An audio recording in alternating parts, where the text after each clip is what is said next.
Sejam bem-vindos, bem-vindas. Estamos retomando o Educadoc e hoje nós recebemos para falar sobre neurodiversidades e educação Thaisa Ângelo, que é terapeuta ocupacional formada pela Universidade Federal de Pernambuco e pós-graduada em desenvolvimento infantil e intervenção precoce e responsável.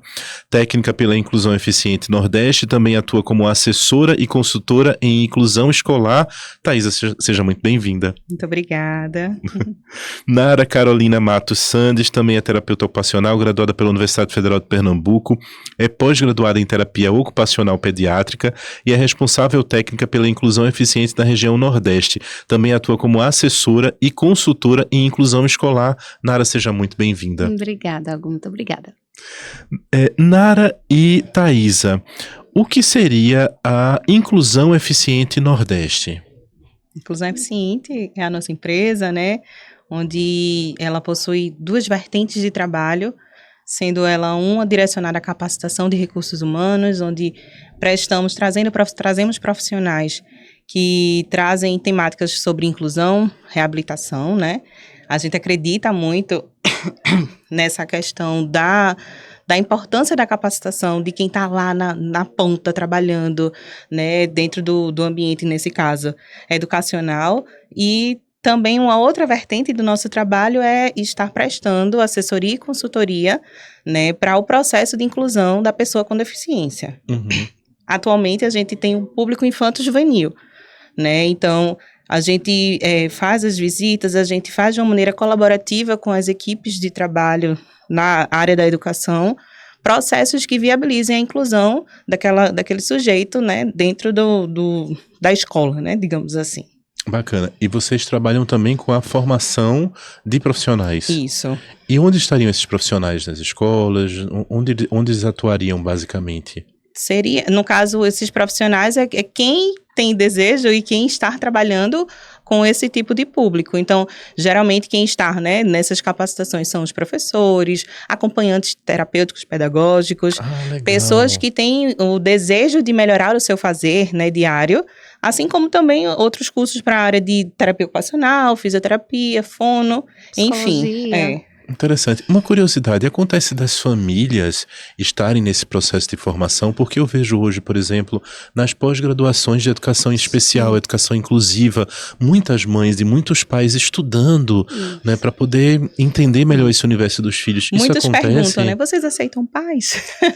Então né? Isso acontece, Vocês né? aceitam pais? E a gente tem esse cuidado porque a gente entende que não precisa misturar-se muito esses papéis, mas a gente também acredita que a partir do momento que essa família está empoderada, que ela está gabaritada, digamos assim, né, para poder prestar uma assistência melhor na sua casa, a gente acredita como sendo algo de grande potencial. Mas é a minoria. Houve um tempo, né, Nara, onde a gente tinha, né, mais pais desejosos. Hoje, não sei se porque hoje eles já são profissionais, né, eles chegam como profissionais e pais, mas eu lembro que lá no começo da Inclusão Eficiente chegavam pais, né, desejosos de aprender um pouquinho mais, mas atualmente é muito pouco. Então, na verdade, tem muitos pais que já fizeram uma formação né? no ensino superior, já fizeram pedagogia, e aí eles se inscrevem como pedagogos, não como pais. Aí lá a gente descobre, né? Eles já atuam na área, é uma forma que eles de se especializar para a sua área de atuação, mas aí, obviamente, isso influencia na forma como você lida com filhos e filhas em casa, Talvez seja isso, né, Thaisa? Antes, no começo, a nossa empresa tem 8 anos, então, no começo, as pessoas perguntavam, pais podem participar? Hoje eles já não perguntam, porque de lá para cá eles já fizeram uma formação, sabe? Superior, então eles já se apresentam como psicólogos, ou como pedagogos, ou como fisioterapeutas, como terapeutas ocupacionais, e aí depois a gente descobre, tem um filho, né? Eu me tornei esse profissional por conta de um filho, de um sobrinho, de um afilhado, né? Hoje já não vem mais com essa demanda de sou pai, né? Já vem sou alguma outra formação. Que é muito bom, né? Sim, é muito bom esse tempo atual que a gente vive, onde a gente pode falar sobre essa informação, né? Como a informação chega e como a gente pode propagar essa informação, chegar na casa das pessoas, chegar na escola, chegar em qualquer lugar onde ela precisa estar, não é? Meninas, me contem uma coisa, vocês estudaram juntas terapia ocupacional. Conta pra gente como é o curso de terapia ocupacional, como foi essa escolha de vocês, como é que se deu e como é essa área de atuação hoje, não é? Porque a terapia ocupacional tá, pelo que vocês me falaram, tá num ótimo momento, né? Tá num ótimo momento e assim, todo esse boom no diagnóstico do transtorno do espectro do autismo também nos deu, assim, mais visibilidade para a nossa profissão. A terapia ocupacional é uma profissão da área da saúde, é um curso superior, não é uma especialização, é um curso superior, que inicialmente, lá atrás, quando esse curso surgiu, o nome era reabilitação, e era dividido entre fisioterapia e terapia ocupacional. Em algum momento do curso, o aluno escolhia se queria fazer fisioterapia ou terapia ocupacional. Já tem muitos anos que são cursos separados, embora a gente tenha o mesmo conselho, mas são cursos separados, né? E a terapia ocupacional, ela trabalha especificamente com as ocupações.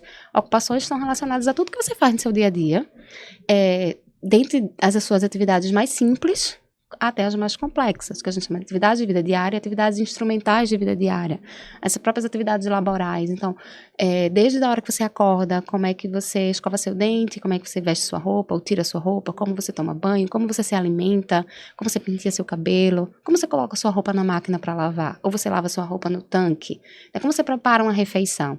Se você tem algum comprometimento, seja ele motor, o físico, né, o cognitivo, sensorial ou social, que interfere no seu desempenho para realizar essas atividades que são significativas para você, o terapeuta ocupacional ele pode te ajudar, fazendo uma adaptação do ambiente, fazendo uma adaptação do recurso, fazendo um treino, que a gente chama de treino das habilidades, o treino das atividades de vida diária, que é uma competência exclusiva da terapia ocupacional. Então, só quem trabalha, quem tem competência e expertise para fazer treino de atividade de vida diária é o terapeuta ocupacional. Então, eu vou entender como é que você faz a escovação dos dentes, por exemplo, e se você tem alguma dificuldade, alguma falha nessa execução que compromete o seu desempenho, a gente vai atuar nisso para tentar tornar essa atividade, que é significativa, que é importante para a sua vida, da forma mais funcional, que você consiga fazer isso de forma autônoma, independente e funcional.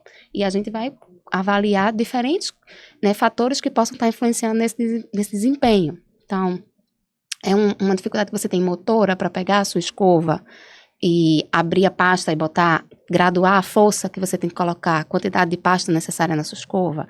É uma dificuldade cognitiva de você entender quais são os recursos que eu preciso usar para escovar meus dentes. Eu consigo separar, identificar qual é a minha escova de dente, dentre outras escovas de dentes de pessoas que moram na mesma casa que eu. Eu tenho água encanada para, na hora que eu for escovar meus dentes, eu abrir a torneira e ter aquela água ali? Ou eu preciso captar essa água de um outro lugar para que eu possa utilizar nessa atividade? Eu tenho um banheiro para fazer isso? Eu tenho um espelho para me ver dentro dessa atividade? Então, são diferentes componentes, diferentes fatores, variáveis que interferem na minha execução. Podem ser de uma limitação do meu corpo, pode ser uma limitação do ambiente. E aí, um terapeuta ocupacional, ele tem expertise para fazer essa leitura. E aí, eu estou pegando um recorte de uma atividade específica. Sim. Mas a gente pode utilizar isso como uma atividade de vida diária, uma dificuldade numa atividade de vida diária. Mas eu posso levar isso, por exemplo, no desempenho. Eu preciso ir ao banco. Eu preciso ir numa farmácia, comprar um medicamento. Então, eu consigo fazer isso de forma independente, ou seja, sem a ajuda de outra pessoa. Eu consigo fazer isso de forma autônoma, que é eu ir lá e conseguir... Eu sentir a necessidade que eu preciso ir na farmácia. E saber que é na farmácia que eu vou comprar o que eu preciso e não na padaria, né? Eu consigo fazer isso, né? O TO, ele consegue me ajudar se eu tiver alguma falha nesse tipo de desempenho. A gente também pode atuar em outros ambientes sociais, né? Pessoas com vulnerabilidade social. Tem um campo da terapia ocupacional super forte, que é a terapia ocupacional no contexto social. Então, são TOs que trabalham com pessoas que estão realmente em vulnerabilidade. Então, não só no campus. Você falou de presídio também, isso, não é? Em centros de ressocialização, até pessoas que estão mais afastadas dos centros urbanos. Então, uma pessoa... Eu dei o exemplo da escovação de dente, né? Eu posso escovar os meus dentes aqui, na cidade, de um jeito diferente que uma pessoa na zona rural escova os dentes, porque ela tem um outro ambiente. Uhum. Então, assim, o TO pode trabalhar em clínica, ele pode trabalhar em hospital, ele pode trabalhar em UTI, né, de diferentes níveis da atenção à saúde, né, de um PSF, né, de um NASF, na verdade, que é quem presta assistência ao PSF, então, na assistência básica, como no nível de ambulatorial, num centro de reabilitação, num hospital, nas UTIs, mas o TO também pode trabalhar em clínicas especializadas, o TO também pode trabalhar nas escolas, prestando assessoria, consultoria para a comunidade escolar de uma forma geral, pode trabalhar em centros de reclusão, né, de ressocialização, pode trabalhar em hospitais relacionados à saúde mental. Então, assim, é uma gama enorme de possibilidades. Tem terapeutas ocupacionais que trabalham em empresas voltados para a questão de saúde do trabalhador, por exemplo. Análise de posto. Análise de posto de trabalho. Então, não só se aquele posto de trabalho está adequado para aquele profissional que tem uma deficiência, por exemplo, mas para tornar aquele ambiente menos adoecedor para que as pessoas não adquiram algum tipo de dificuldade, né, de lesão, por um movimento repetitivo ou uma atividade que cause um impacto muito grande, seja na saúde física ou mental. Então, tem readequação de posto de trabalho. Readequação de posto de trabalho, quando há alguma lesão ou não. Então, tem TO que trabalha no INSS, por exemplo, dando esses laudos de se a pessoa consegue voltar para a sua ocupação. Então, o ocupacional vem daí. Desde atividades simples, com que eu me ocupo, na verdade, não na ocupação que as pessoas podem pensar. Eu não estou fazendo nada, vou me ocupar. Mas é a minha ocupação relacionada ao meu fazer, o fazer humano. Então, que vai desde atividades básicas que eu realizo no meu dia a dia, no meu autocuidado, no meu descanso, no meu lazer também entra. Até a minha educação, a minha profissionalização, eu tenho alguma falha de execução, de desempenho em alguma coisa que eu deveria fazer e eu não consigo fazer, o que eu gostaria de fazer e eu não consigo fazer, aí o TO tá tem aí. Um prato cheio de trabalho. Interessante. Eu tô curioso agora com, por exemplo, na pandemia, pós-pandemia, acontece muitas coisas no mundo inteiro. Existe alguma demanda voltada para terapia ocupacional? Porque eu percebi que eu mudei, minha vida mudou completamente. Assim, minha forma de fazer as coisas mudou, não só durante a pandemia, mas pós-pandemia. Então, existiu alguma demanda da pandemia para terapia ocupacional? Existe alguma... Trouxe grandes repercussões, em especial que a gente encontrou no desenvolvimento infantil. Né?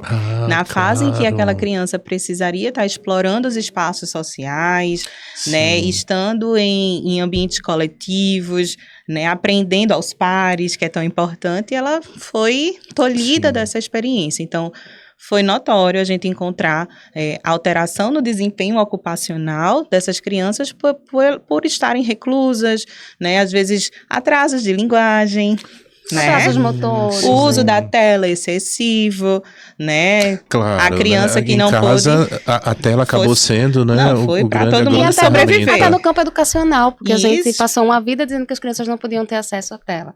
E aí foi todo mundo para aula online.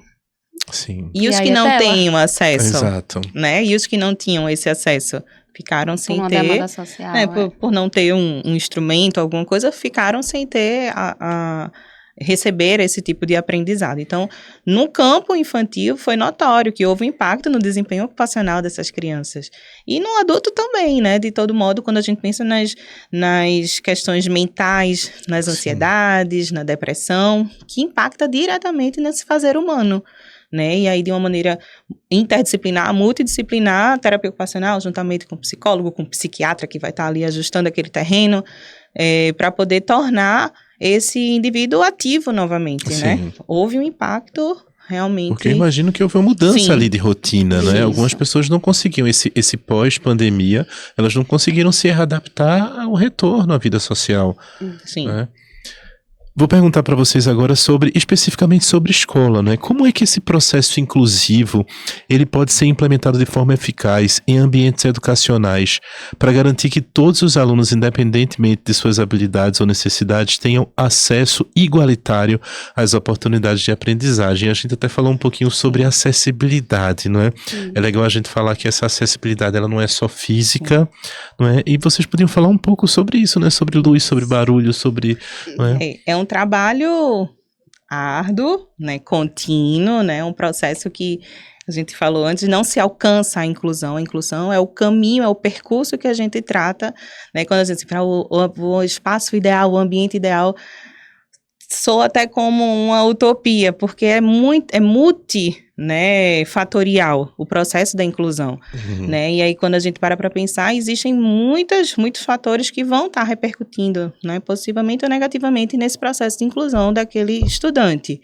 Então, a gente tem que estar atento à forma do acesso. A acessibilidade vai ter, né, as barreiras arquitetônicas, e a gente tentar enxergar que a barreira arquitetônica é um pedacinho de tantos outros fatores que vão repercutir, né? Aquele estudante, ele tem direito ao acesso à informação, ao acesso a ser ouvido, né, de uma maneira ativa, ter acesso ao conteúdo de maneira adequada, ter um olhar analítico a esse espaço que esse estudante está ocupando, né, na escola. Então, entender que para o meu estudante conseguir aprender, se ele tem uma dificuldade atencional, o que é que eu posso fazer para melhorar? Eu posso ter um suporte sensorial para isso? Isso já é um olhar muito específico da terapia ocupacional, que a gente não consegue tirá-lo, né? E que tipo de munições eu posso estar usando para que o meu estudante ele consiga executar o seu papel ocupacional de estudante naquele ambiente. Então, se é uma criança que tem dificuldade de atenção e ela está sentada lá atrás, isso está repercutindo. Sim. Então, por que não trazê-la para perto? Se, às vezes acontece, tem os cotoquinhos de gente que a mesa está quase aqui, né? Sim. Como é que ele vai conseguir executar a sua tarefa, né, de pintura, com adequação no que a gente fala, né, 90, 90, 90, que são os graus.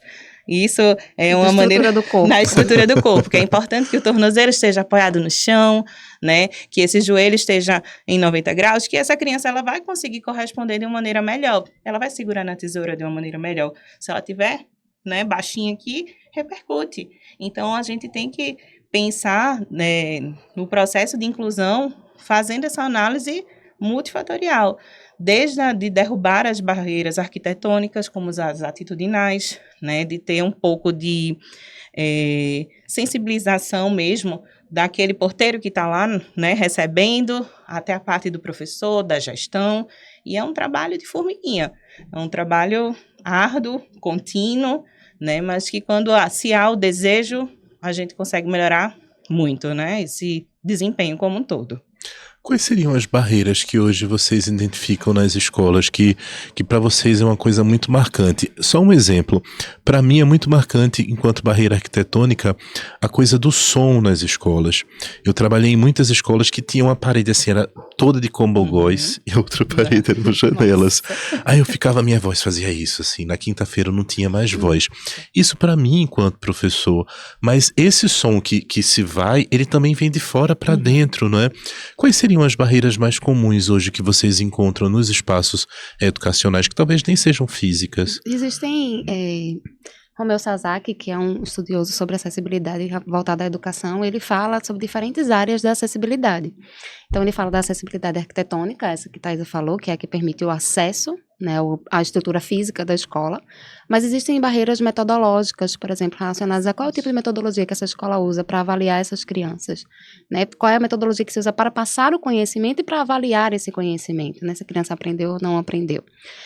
Existe a barreira comunicacional, quanto que esse professor consegue comunicar para o aluno o que é que ele deseja e o que é que o aluno consegue comunicar para o professor o que ele também deseja ou o que ele conseguiu aprender.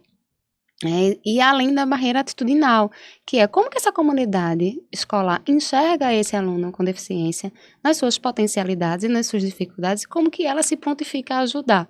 Então, quando você fala assim, o som, o barulho, a gente pode pensar assim, uma barreira importante, não só o som, mas a ventilação da sala. Se é uma sala ventilada, mais ou menos ventilada, isso interfere na aprendizagem do aluno. Imagina você aprender numa sala com calor, né? Uma sala que não está com a iluminação adequada, então aquele aluno não está conseguindo enxergar muito bem o que está no quadro. Ou uma sala que tem muito barulho externo, e eu tenho uma criança que tem dificuldade atencional, então tudo que passa lá fora, né, metros de distância, aquela criança pega aquilo ali e já se perde, não sabe mais o que o professor está falando. Sim. Então tem toda uma estrutura.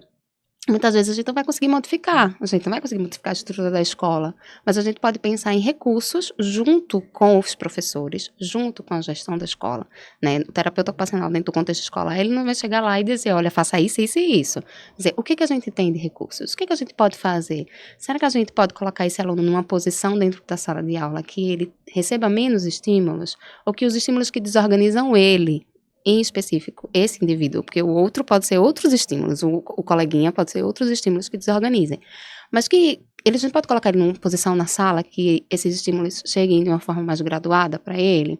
O mobiliário está adequado? Será que a gente consegue trocar? Se a gente colocar esse aluno mais ou menos perto da janela, ou mais para ele ter uma ventilação ou uma iluminação. Uma inserção de uma tecnologia assistiva. A gente consegue, né? Um recurso, um tablet. Ou a gente consegue um adaptador de lá. Isso, né? Um adaptador, ou um outro recurso de um lápis mais grosso, um lápis mais fino, um lápis mais pesado.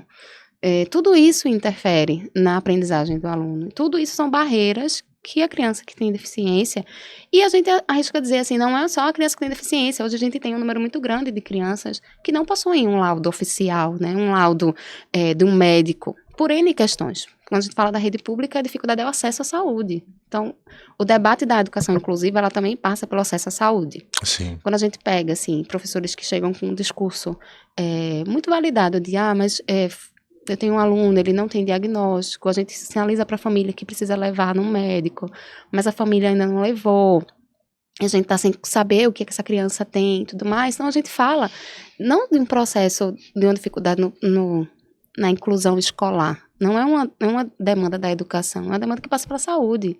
Então, eu não tenho um laudo, eu não consigo nortear muito bem, embora, pela nossa lei, não existe a obrigatoriedade de laudo. Sim. Mas o laudo, ele norteia algumas coisas. E aí, eu não tenho... às vezes eu até tenho um laudo, mas essa criança não tem acesso a terapias. Terapias mesmo do ponto de vista de saúde. Uma terapia ocupacional, uma psicologia, uma fonoaudiologia.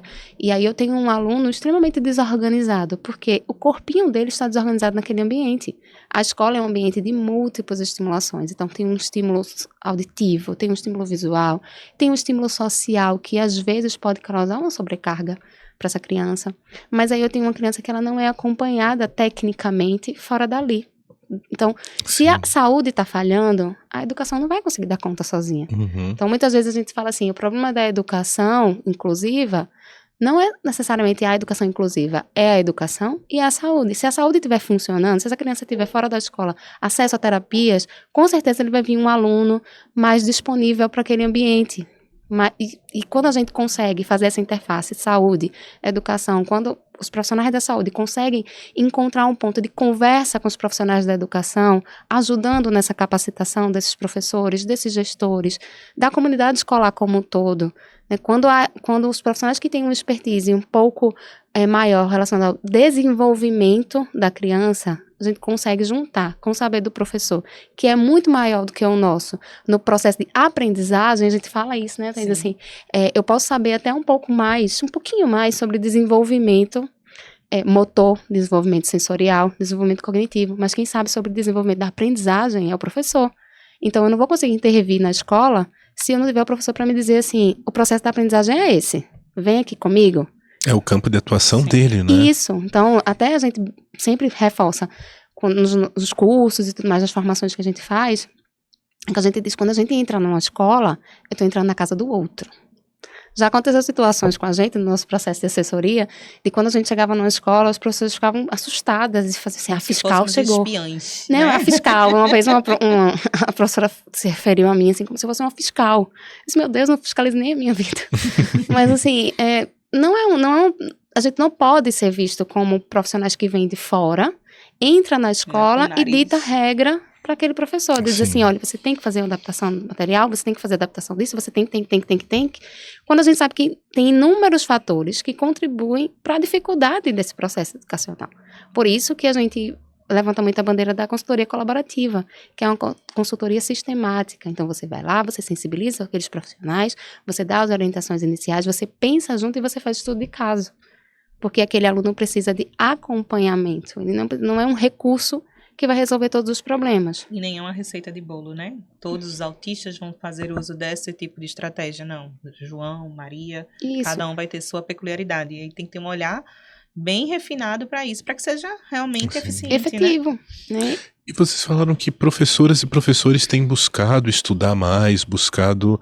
isso realmente acontece, porque o impacto se recai sobre a figura do profissional da educação, né? A escola, ela não é feita para indivíduos, ela é feita para coletivos. Então, acaba se recaindo sobre a figura do profissional da educação. Os professores e professoras têm buscado se capacitar mais, têm buscado participar mais de cursos? Tem sido bastante rico por poder estar no mesmo espaço e unificar esses saberes, né?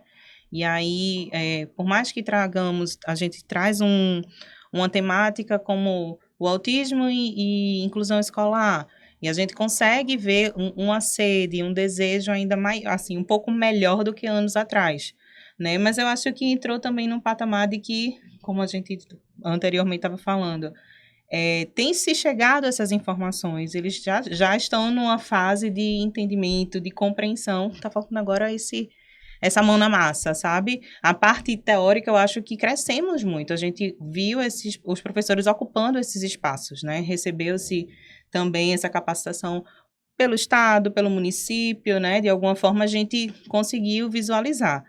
E o que falta agora realmente é essa mão na massa, né? Então, às vezes é bacana, você tem testes específicos, e aí você vê que o professor está ali interessado, né? De alguma forma, para poder contribuir nessa prática, né, diária. Engraçado que eu vi recentemente uma pesquisa do Instituto Rodrigo Mendes, que é um instituto que pesquisa bastante sobre educação inclusiva. E aí eles fizeram uma pesquisa lá baseada no último censo da educação e eles chegaram à conclusão que a gente precisaria de 540 anos para conseguir capacitar todos os professores para a educação inclusiva. Então, assim, falta um bocado, né? E porque, enfim, o censo eles apontaram lá que nos últimos 10 anos a gente só subiu em 2 pontos percentuais a capacitação, o número de professores capacitados para educação inclusiva. Então, é muito pouco ainda. E esse muito pouco faz com que a gente acabe voltando à tona o discurso das escolas especiais. E aí é sempre muito polêmico falar sobre isso, porque é muito sobre o lugar de fala de quem precisa desse recurso, sabe? Mas a gente tem, assim, uma veia muito forte na educação inclusiva. Não é fácil, mas é um caminho que a gente precisa percorrer. Sim. Mesmo que dure 540 anos. A gente precisa sair do lugar. Mas a gente precisa realmente se cercar de unir forças, fazer essa interface que a terapia ocupacional faz. Hoje o contexto escolar é uma especialidade da terapia ocupacional.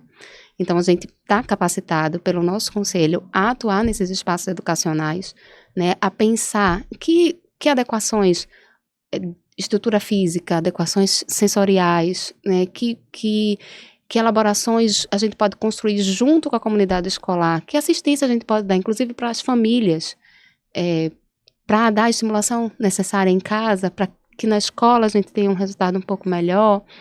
Como que a gente consegue, enquanto sociedade, se unir em busca desse ideal, que é a educação inclusiva? A gente acredita realmente que a escola precisa ser um lugar, um espaço de aprendizagem pedagógica, que é, e um ambiente de aprendizagem social, que é. Então, às vezes a gente encontra alguns discursos como assim, vai para a escola só para socializar. E a gente vem ao longo do tempo desmistificando e refletindo um pouco sobre esse socializar. Há algum tempo atrás, eu particularmente poderia dizer, não, tem que ir para a escola para aprender pedagogicamente. Socializa na rua. Nara, eu vou pedir só... A gente vai dar uma pausa agora para o intervalo, mas a gente retoma no segundo bloco falando mais sobre educação e neurodiversidades. Tá.